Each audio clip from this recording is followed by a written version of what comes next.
Hello students. पिछले कुछ videos में हम लोगों ने इलेक्ट्रिक फील्ड की बातें की हैं बेटा। और इलेक्ट्रिक फील्ड के साथ साथ हमने की गॉस थ्योरम की हेल्प से डिफरेंट डिफरेंट पार्ट्स के डिफरेंट डिफरेंट चार्ज डिस्ट्रीब्यूशंस की वजह से इलेक्ट्रिक फील्ड कैलकुलेट किया हुआ है हमने। आज से हम थोड़ा सा इलेक्ट्रिक फील्ड से हटकर इस वीडियो में स्टार्ट करने जा रहे हैं, मैग्नेटिक फील्ड की बात करेंगे हम। जैसे इलेक्ट्रिक फील्ड था बिल्कुल उसी तरीके से today we will start the concept of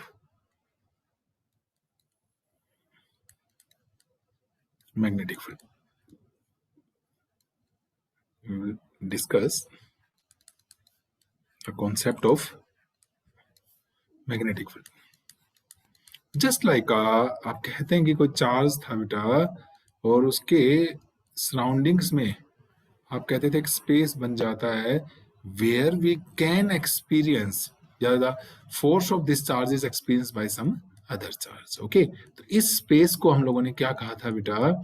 electric field कहा था। जहां तक कोई गिवन चार्ज दूसरे चार्ज पर फोर्स लगाता है बेटा, उस एरिया को, उस स्पेस को हमने इलेक्ट्रिक फील्ड कहा था। बिल्कुल उसी तरीके से अगर कोई करंट कैरिंग वायर है मेरे पास, ओके, या सिंपल बस मैग्नेट है मेरे पास। आप कहते हैं ना एक मैग्नेट होती है, मैग्नेट के आप कहते हैं there are two poles are there. Simple current carrying wire है या आपके पास कोई मैग्नेट है, ओके, तो बेटा ये करंट कैरिंग वायर भी अपने सराउंडिंग्स में एक फील्ड प्रोड्यूस करती है। वेयर अगर आप कंपास लेकर आएंगे ना यहाँ पर, मान लीजिए अभी यहाँ पर एक कंपास लेकर आए आप, तो यू विल फाउंड कि वो कंपास में डिफ्लेक्शन आएगा। जैसे डिफ्लेक्शन क्या, रूटीन में अगर कोई मैग्नेटिक फील्ड नहीं है बाहर से और नेचुरल वे में आपने रखा है, तो आपको पता है कि जो कंपास होती है वो किधर पॉइंट आउट करती है बेटा? ज्योग्राफिक नॉर्थ साउथ में करती है कि नहीं करती है? लेकिन अगर आप यहाँ पर रखते हैं तो इट इज फाउंड कि it get deflected in a direction somewhere other than geographic north south. Okay, तो यानी एक मैग्नेट, एक जो करंट कैरिंग वायर होती है बेटा, उसके सराउंडिंग्स में भी एक ऐसा स्पेस बन जाता है जहां पर वो फोर्स एक्सर्ट करती है, अपना फील्ड क्रिएट करती है। सिमिलरली एक मैग्नेट के चारों तरफ भी एक ऐसा ही स्पेस तैयार हो जाता है, और इसी स्पेस को अब हम क्या बोलते हैं यहाँ पर बेटा? मैग्नेटिक फील्ड बोलते हैं। स्पेस को हम क्या बोलते हैं? मैग्नेटिक फील्ड बोलते हैं। जैसे इलेक्ट्रिक फील्ड को मेजर करते थे हम इलेक्ट्रिक फील्ड स्ट्रेंथ की टर्म्स में। एग्जैक्ट वर्ड जो आप ई लिखते थे वो क्या था? इलेक्ट्रिक फील्ड स्ट्रेंथ या इलेक्ट्रिक फील्ड इंटेंसिटी थी। लेकिन फ्लो में ठीक है, फिर हमने बाद में उसे क्या बोलना स्टार्ट कर दिया था? इलेक्ट्रिक फील्ड बोलना स्टार्ट कर दिया था। बिल्कुल उसी तरीके से बेटा हम मैग्नेटिक फील्ड को मेजर करेंगे in terms of magnetic flux density, और इसको बोलते हैं magnetic field induction. This is called magnetic field induction. B से डिनोट करेंगे हम, ठीक है? हाँ, एक बार बस सही समझ लें, फिर जैसे हम वहां भी फ्लो में ए को इलेक्ट्रिक फील्ड बोल देते थे बेटा, वैसे बी को हम क्या बोल देंगे? Magnetic field. But one must be very clear कि जैसे इलेक्ट्रिक फील्ड और मैग्नेटिक फील्ड है, इस क्वांटिटीज नहीं है। ये तो किसका नाम है बेटा? इस एरिया का नाम है, इस जगह का नाम है, पूरी इस जगह को बोलते हैं, ठीक है? और उनको रिप्रेजेंट करने के लिए जो क्वांटिटी थी वहां पर ई थी, इलेक्ट्रिक फील्ड स्ट्रेंथ। यहाँ पर हमारे पास क्या है? मैग्नेटिक फील्ड इंडक्शन या मैग्नेटिक फ्लक्स डेंसिटी है। तो अब हम क्या करना चाहते हैं? हम इस बी को थोड़ा समझना चाहते हैं, बी को डिफाइन करना चाहते हैं, ठीक है? तो एक एक्सपेरिमेंट की हेल्प से हम इसे समझ रहे हैं। हम क्या समझ रहे हैं? मैग्नेटिक फील्ड इंडक्शन को समझना चाहते हैं। मान लीजिए मेरे पास यहाँ पर लेट अस सपोज ये एक्स एक्सिस है, फॉर एग्जांपल ये वाई एक्सिस है बेटा, एंड ये मेरे पास कौन सा एक्सिस है? जेड एक्सिस है, ठीक है? 3 डायमेंशन में समझते हैं हम। लेट अस सपोज जो मैग्नेटिक फील्ड है it is along Y axis, okay? Y axis के अलोंग मैग्नेटिक फील्ड है। अब मेरे पास कोई चार्ज पार्टिकल है, लेट अस सपोज यहां से ओरिजिन से वो एक्स वाई प्लेन में मूव कर रहा है, ये क्यू चार्ज पार्टिकल है और v वेलोसिटी से कहां चल रहा है बेटा, कौन से प्लेन में चल रहा है, एक्स वाई प्लेन में चल रहा है, such that it makes an angle theta with magnetic field. ये जो एक्सपेरिमेंट था डन बाय लॉरेंट्स, मतलब मैं कह सकता हूं कि Laurent has allowed a charged particle to move inside the magnetic field and he noticed down the motion of the charged particle कि उस पे कैसा फोर्स लग रहा है, किधर डिफ्लेक्ट हो रहा है, उसकी स्पीड पर क्या फर्क पड़ रहा है, डायरेक्शन पर क्या, ये सब उसने स्टडी किया लॉरेंट्स ने। एंड व्हाट ही फाउंड कि चार्ज पार्टिकल नो डाउट अपने पाथ से डिफ्लेक्ट हो गया, मान लीजिए यूं जा रहा था तो ये अपने पाथ से कहीं डिफ्लेक्ट हो गया, डायरेक्शन हम देखेंगे किधर डिफ्लेक्ट हुआ वो, ओके। पर ये अगर डिफ्लेक्ट हो रहा है, इसका सिंपल सा मीनिंग क्या है बेटा, कि इसके ऊपर अब क्या लग गया, फोर्स। किसी भी मोशन को अगर आपने चेंज करना है, कोई चार्ज पार्टिकल, आप कोई भी बॉडी है, चार्ज पार्टिकल हो चाहे मासिव पार्टिकल, कोई भी बेटा अगर अपने पाथ चेंज करता है, it means some force is acting on it. तो अकॉर्डिंग टू लॉरेंट्स कि इसके ऊपर जो फोर्स लगा, इसके ऊपर फोर्स की बात कर रहा हूं मैं बेटा, चार्ज पार्टिकल के ऊपर फोर्स की बात कर रहा हूं, तो according to him this force was directly proportional to charge of the particle. Means he note मतलब एक्सपेरिमेंटली उन्होंने करके देखा बेटा, एक बार मान लीजिए क्यू चार्ज वाले पार्टिकल को स्पीड पास करवाया है, फिर 2q वाले को सेम स्पीड से सेम एंगल पर पास करवा के देखा and notice down the force, okay. तो ही फाउंड कि चार्ज डबल किया तो फोर्स भी डबल हो गया, थ्राइस किया तो फोर्स थ्राइस हो गया। तो इस तरीके से कंक्लूजन पर पहुंचे कि force directly proportional to Q है। देन उन्होंने क्या किया, सेम चार्ज पार्टिकल को बेटा, सेम चार्ज पार्टिकल की स्पीड को चेंज किया, ना एंगल चेंज किया, ना चार्ज चेंज किया, ना मैग्नेटिक फील्ड चेंज किया, सिर्फ और सिर्फ किसको चेंज किया, स्पीड को चेंज किया। एंड अगेन ही फाउंड कि जब स्पीड को डबल किया तो फोर्स की वैल्यू डबल, मतलब डायरेक्टली फोर्स मेजर करने का कोई तरीका नहीं है हमारे पास, हम मोशन को स्टडी करेंगे, मोशन में कितना डिफ्लेक्शन आ रहा है वो सब स्टडी करके इनडायरेक्ट मेथड से मेजर किए गए थे। मैं तो सिर्फ जस्ट उनका आपको कंक्लूजन पार्ट बता रहा हूँ, ये नहीं कि जैसे मैंने 10 मिनट में आपको पढ़ा रहा हूँ तो लॉरेंट्स ने 10 मिनट में सारा कंक्लूजन निकाल कर आपको दे दिया था, टाइम लगता है इन चीजों में ना।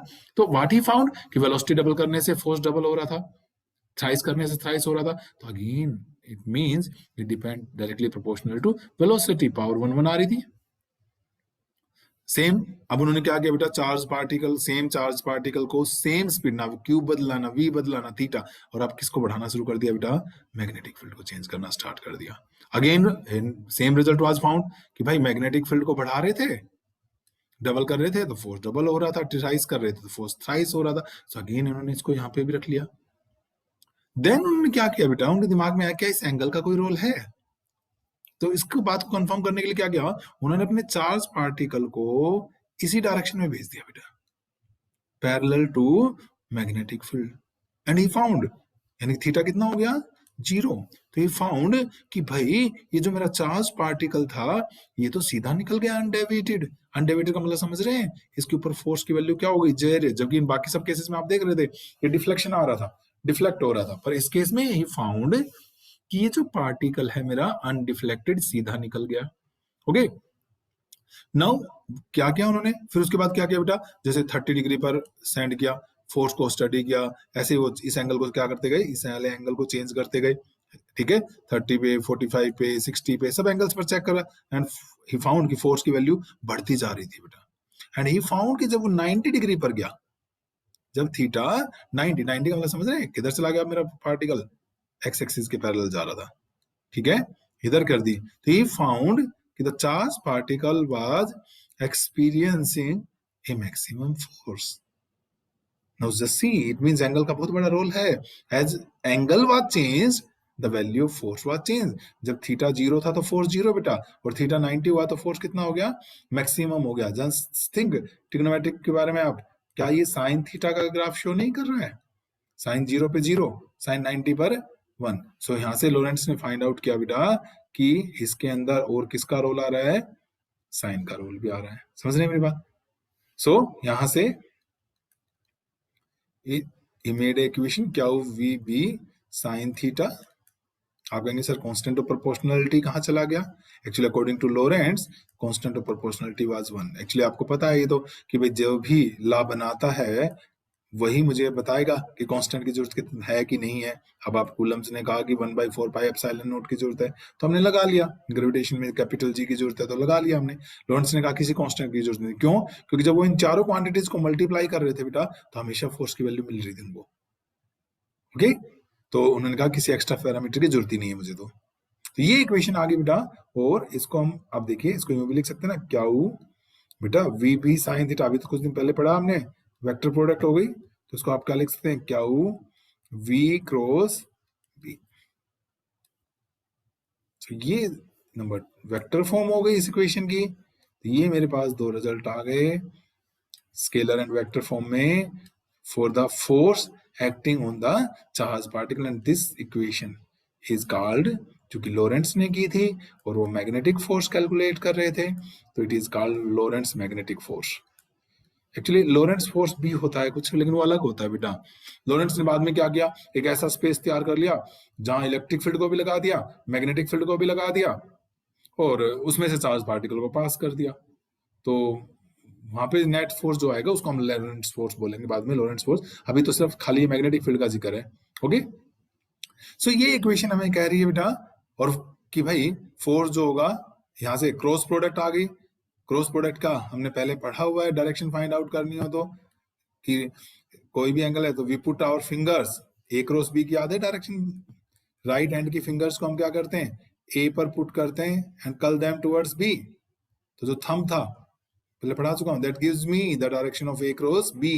तो ए क्रॉस बी जो आएगा वो ए के भी परपेंडिकुलर होगा और बी के भी परपेंडिकुलर होगा। Means this force will be perpendicular to plane containing vector B and vector P. V और बी जिसमें होंगे उन प्लेन के क्या होगा, ये परपेंडिकुलर होगा। समझ में आई यहाँ तक की बात है? ठीक है, यानी सीधी सीधी बात है। ये कौन से प्लेन में मान रखे मैंने, वेलोसिटी और magnetic field X Y plane में है, तो अल्टीमेटली ये मैग्नेटिक फील्ड कहाँ जाएगा बेटा, ना फोर्स किधर जाएगा आपका, जेड एक्सिस में चला जाएगा। बाकी आप उससे निकाल कर देख सकते हैं, right hand thumb rule cross product का। तो अब ये जो इक्वेशन आ गई बेटा, अब यहां से हम ना मैग्नेटिक फील्ड इंडक्शन को डिफाइन करना चाहेंगे। बी जो है मैग्नेटिक फील्ड इंडक्शन जो है, ठीक है, इसी इक्वेशन को हम कंटिन्यू करेंगे। हमने अभी अभी ड्राइव किया कि एफ जो होता है, स्केलर फॉर्म में लिख रहा हूँ, मैग्नीट्यूड फॉर्म में लिख रहा हूँ, क्या वी बी साइन थीटा होती है, लॉरेंट्ज फोर्स इक्वेशन जो मैग्नेटिक फोर्स की थी। तो यहां से अगर मैं बेटा मैग्नेटिक फील्ड इंडक्शन की बात करूं बी, तो हो गया आपके पास एफ, ये हो गया क्या वी साइन थीटा, और मान लीजिए इफ क्या यूनिटी है, वेलोसिटी भी यूनिट 1 1 ले लें हम, और थीटा कितना हो जाए 90 डिग्री। मतलब एक यूनिट चार्ज यूनिट वेलोसिटी से मैग्नेटिक फील्ड के परपेंडिकुलर चले, तो देखें जरा क्या होगा, बी जो होगा it will be F upon 1 × 1 × sine of 90 degree. तो यानी कि मैग्नेटिक फील्ड इंडक्शन बी जो है वो किसके बराबर है, ये तो 1 1 1 हो गए, तो किसके बराबर आ गया बेटा, फोर्स के बराबर आ गया कि नहीं आ गया? ठीक है, मतलब अगर कोई यूनिट चार्ज यूनिट वेलोसिटी से मैग्नेटिक फील्ड के परपेंडिकुलर चले, तो उस वक्त उस पर जो फोर्स लगेगा वही उस पॉइंट पर क्या कहलाएगा, मैग्नेटिक फील्ड इंडक्शन कहलाएगा।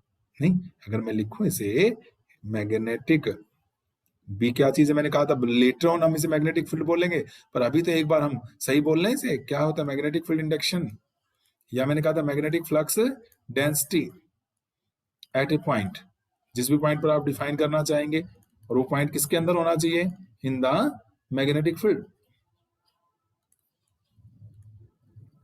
मान लीजिए पूरा ये मैग्नेटिक फील्ड है, यहाँ पर ये कोई पॉइंट है बेटा, इस पॉइंट पे मुझे बी डिफाइन करना है, तो ये लिखा मैंने क्या, कि magnetic field induction at a point in the magnetic field is किसके बराबर है, force, is force experienced, force experienced, क्या एक बार फोर्स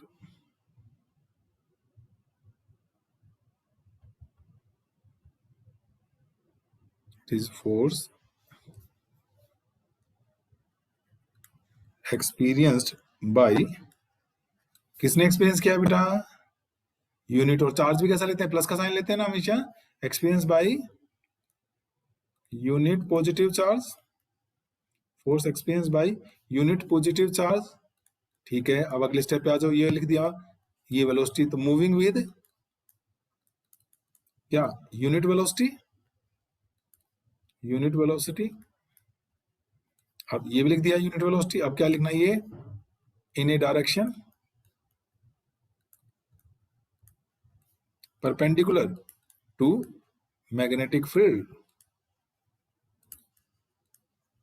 एट दैट पॉइंट। समझ में आया? जिस पॉइंट पर आप बी निकालना चाहते हैं, मैग्नेटिक फील्ड इंडक्शन डिफाइन करना चाहते हैं, ठीक है बेटा, उस पॉइंट पे समझो यूनिट पॉजिटिव चार्ज को छोड़ दो, यूनिट वेलोसिटी के साथ मैग्नेटिक फील्ड के परपेंडिकुलर। मान लीजिए मैग्नेटिक फील्ड इधर है, तो मान लीजिए आपने यूं छोड़ दिया इसके परपेंडिकुलर, तो उस वक्त उस पर जो फोर्स लगेगा वही फोर्स क्या कहलाएगा बेटा? मैग्नेटिक फील्ड इंडक्शन कहलाएगा। ठीक है, सो हमारे पास ये हो गया मैग्नेटिक फील्ड इंडक्शन। समझ में आया बेटा? अगर आप बात करें इसकी एसआई यूनिट्स की,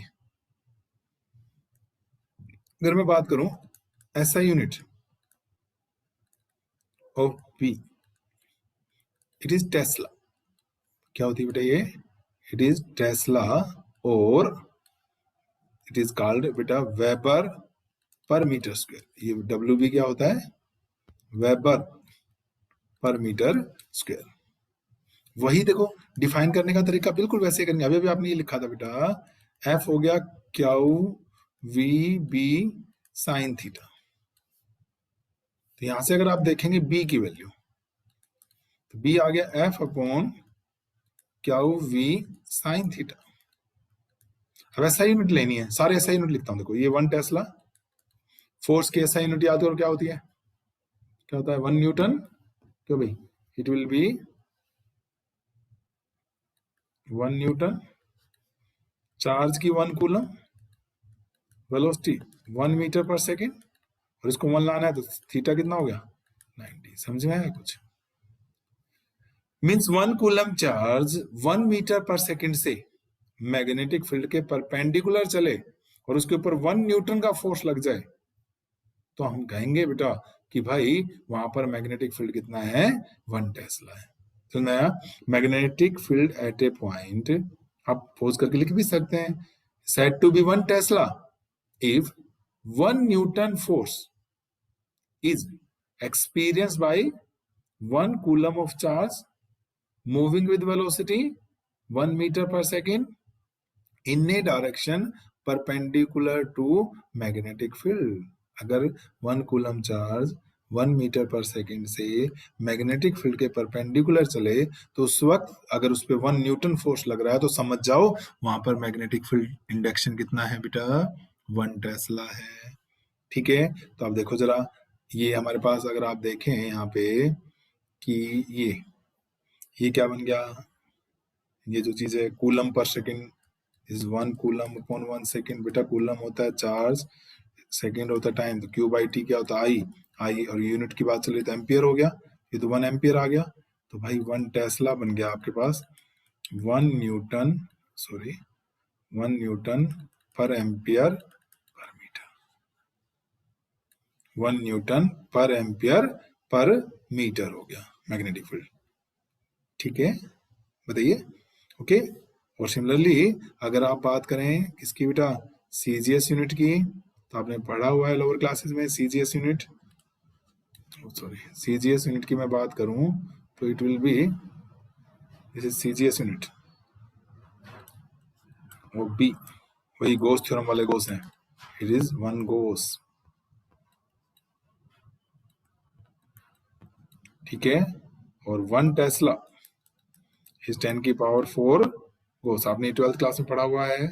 ठीक है, खुद सोचिएगा कैसे आया ये, न्यूटन को 10 की पावर 5 डाइन, और किस ढंग से हमने कन्वर्ट करना है इसे। आप सोचिएगा 1 टेस्ला इज इक्वल टू 10 की पावर 4 गोस करेंगे हम। ठीक है, तो ये मैग्नेटिक फील्ड हो गया बेटा।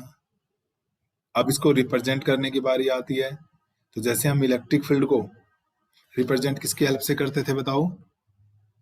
मैग्नेटिक फील्ड, इलेक्ट्रिक फील्ड को किसकी हेल्प से करते थे? इलेक्ट्रिक फील्ड लाइंस की हेल्प से करते थे ना। बिल्कुल उसी तरीके से इसे हम किसकी हेल्प से करेंगे बेटा? मैग्नेटिक फील्ड लाइंस की हेल्प से करेंगे। ओके, तो जो मैग्नेटिक फील्ड लाइंस का नंबर है, याद करो वहां पर भी आपने पढ़ा है बेटा, that was electric flux. Gauss theorem में ये तो पढ़े थे लास्ट में हम, कि total number of magnetic electric field lines passing normally. बिल्कुल उसी तरीके से बेटा मैग्नेटिक फील्ड लाइंस के नंबर को लिए हम यहाँ पर क्या यूज करेंगे? It will be magnetic flux.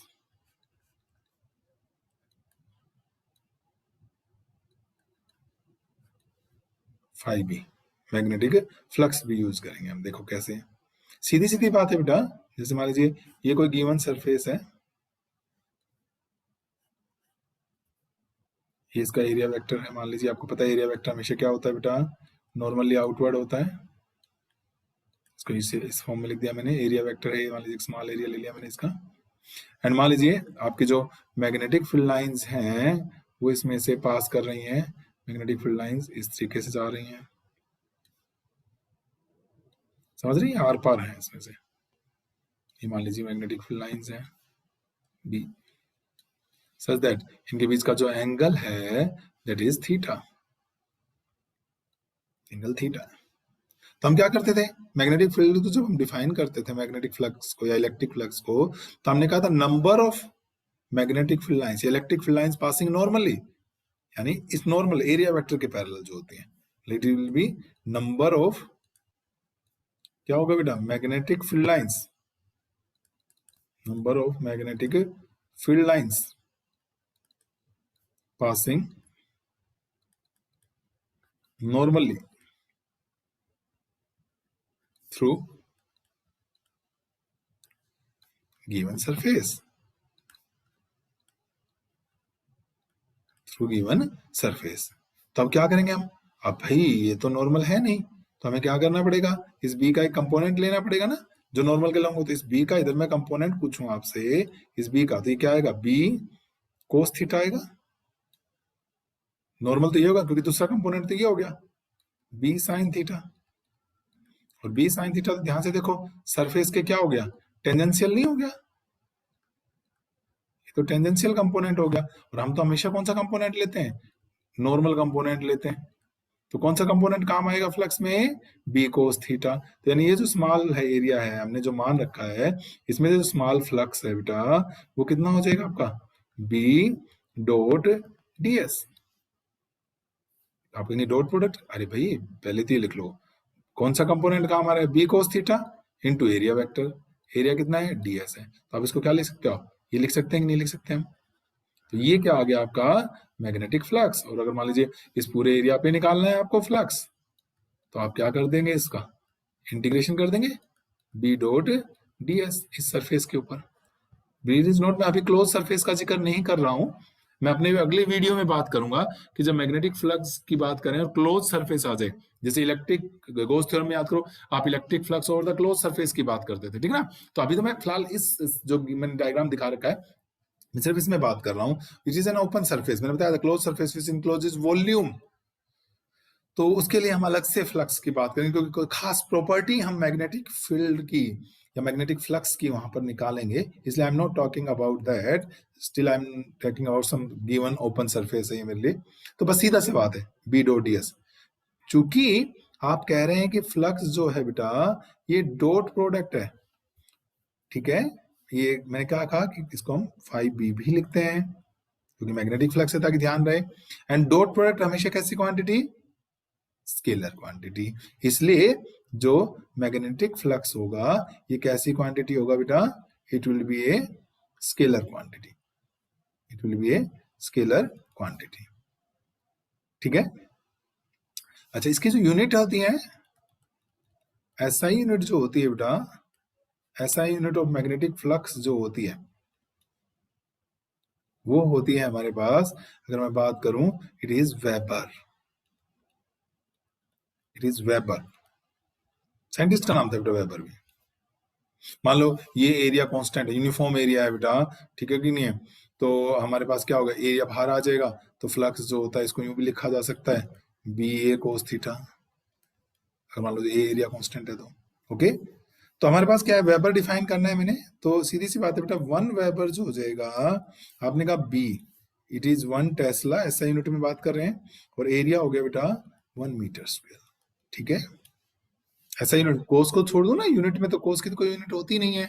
Okay, and मान लेता हूँ थीटा 0 है, चलिए, बाकी यूनिट में तो कोई फर्क नहीं पड़ता मुझे। तो ये हो गया 1 टेस्ला इंटू 1 मीटर स्क्वायर हो गया। अगर वही मैं बेटा इसकी सीजीएस यूनिट की बात करूंगा, सीजीएस यूनिट ऑफ फ्लक्स की बात करोगे, तो वो होती है मैक्सवेल। आपने सब नाम सुने हुए हैं ना, मैक्सवेल भी साइंटिस्ट का नाम था, मैक्सवेल की इक्वेशंस भी हैं आपके। अभी हम आगे करेंगे, जब इलेक्ट्रोमैग्नेटिज्म को इकट्ठा करेंगे, इलेक्ट्रिसिटी और मैग्नेटिज्म को इकट्ठा करेंगे, तो बन जाएगा electromagnetism, and Maxwell played a very very important role in electromagnetism. Okay, कर फिलहाल फिलहाल वापस वापस फ्लक्स पर आ जाए। भाई फ्लक्स क्या चीज है, बी और ए की प्रोडक्ट है बेटा। तो सीजीएस में चलोगे तो देखो 1 मैक्सवेल, हाँ जी, टेस्ला, टेस्ला की जगह अभी भी आप कह रहे थे 1 गोस, और मीटर की जगह हो गया बेटा सेंटीमीटर। तो 1 मैक्सवेल होता है 1 गोस इंटू 1 सेंटीमीटर स्क्वायर।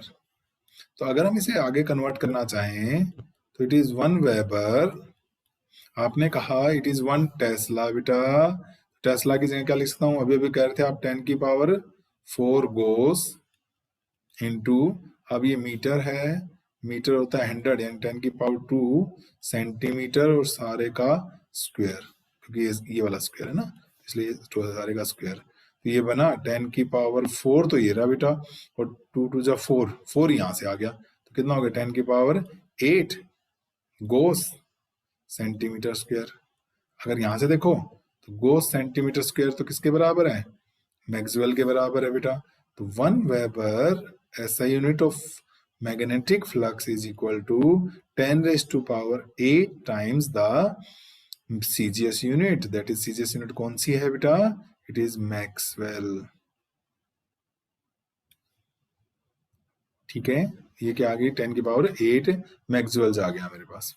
तो इस तरीके से हम फ्लक्स की SI और CGS, अल्टीमेटली फ्लक्स क्या हुआ मेरे पास, total number of magnetic field lines passing normally through the given surface. फिर हमने बी का हमने मान लिया शुरू में कि it is not normal. Okay, so उस केस में हमारे पास क्या हो गया, ये आपका बी कोस थीटा कंपोनेंट ले लिया बेटा मैंने, इनटू एरिया, और जब इन दोनों को सोल्व करोगे तो ये कौन सी प्रोडक्ट बन जाएगी, डॉट प्रोडक्ट, और पूरे एरिया पे निकालना है तो इट इज बी ds का integration. If area is constant तो ds का इंटीग्रेशन a हो जाएगा, it is B A cos theta भी लिखा जा सकता है। ठीक है, एक होती है हमारे पास, अब देखो magnetic flux density, it is magnetic flux density की मैं बात करूं आपके साथ बेटा, सीधी सी बात है, it is number of magnetic field lines passing normally per unit area. बस हम यूनिट एरिया की बात करें, total number of magnetic field lines की बात नहीं कर रहे हैं हम। इसमें सिंपल क्या हो जाएगा ये, it will B number of magnetic field lines, magnetic field lines passing per unit area.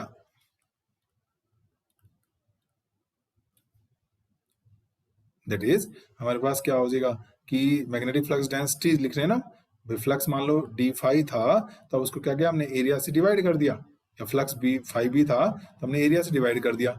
ये देखो जैसे यहाँ होता तो मेरे पास क्या बच जाएगा, और मान लेता हूँ मैं लाइनें नॉर्मली पास कर रही है, दैट इज नॉर्मली पास कर रही है, तो थीटा 0 हो जाएगा ना, नॉर्मली का मतलब बेटा इसके पैरेलल जाएंगे तो थीटा क्या हो जाएगा 0। तो उस केस में किसके बराबर बच जाएगा, b के बराबर आ जाएगा कि नहीं आ जाएगा।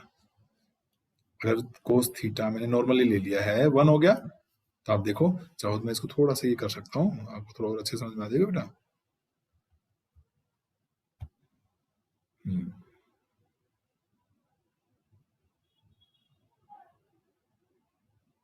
हाँ जी, इसमें से देखो ना, पर मैं मान लिया lines are passing normally, normally में थीटा 0, आपको लगता होगा सर नॉर्मली तो 90 होना चाहिए, अरे नहीं भाई, क्योंकि एरिया वेक्टर भी तो क्या है, नॉर्मल है ना। ये मैं एक बार फिर बनाऊं, एरिया वेक्टर खुद परपेंडिकुलर होता है, और लाइनें भी इधर से पास कर गई, लाइन नॉर्मल होगी, पर इन दोनों के बीच की बात कर रहे हैं ना, तो इन दोनों सेम डायरेक्शन में होगी, थीटा क्या हो जाएगा 0। तो cos 0 1 हो गया, और cos 0 1 हो गया, तो flux density, flux per unit area जब आप निकालेंगे तो क्या बच जाएगा, बी नहीं बच जाएगा जो मैं लिख रहा हूं यहाँ पर। तो इसलिए हमने बी को शुरू में मैग्नेटिक फील्ड इंडक्शन को क्या नाम दिया था बेटा, magnetic flux density. Unit wise देखो ये क्या है, वेबर, एरिया मीटर स्क्वायर, और ये आपको पता है टेस्ला। तो शुरू में मैंने यही तो लिखा था कि 1 टेस्ला भी कहते हैं इसको, या इसको क्या कहते हैं बेटा, 1 वेबर पर मीटर स्क्वायर कहते हैं। So these are the very basic things, you can say this is whole introduction है आपका मैग्नेटिक फील्ड का। तो आप इसे एक बार थोड़ा समझें, क्योंकि मोस्टली आप लोगों ने पढ़ी हुई हैं चीजें। अगले जो वीडियो में आपके साथ शेयर करने वाला हूं उसके अंदर बेटा मैं ये सारी क्लोज सरफेस के लिए हम बात करेंगे कि अगर हम इसे क्लोज सरफेस पे ले जाएं तो किस तरीके से इसमें चेंजेस आएंगे। यानी we will try to find out total flux over a close surface and then few properties of magnetic field induction। Okay, तो इस लेकिन वो तभी समझ में आएगा जब ये बेसिक चीजें आपको आती होंगी बेटा। ओके, तो इसे अच्छे से रिवाइज करना नेक्स्ट वीडियो से पहले। Thank you.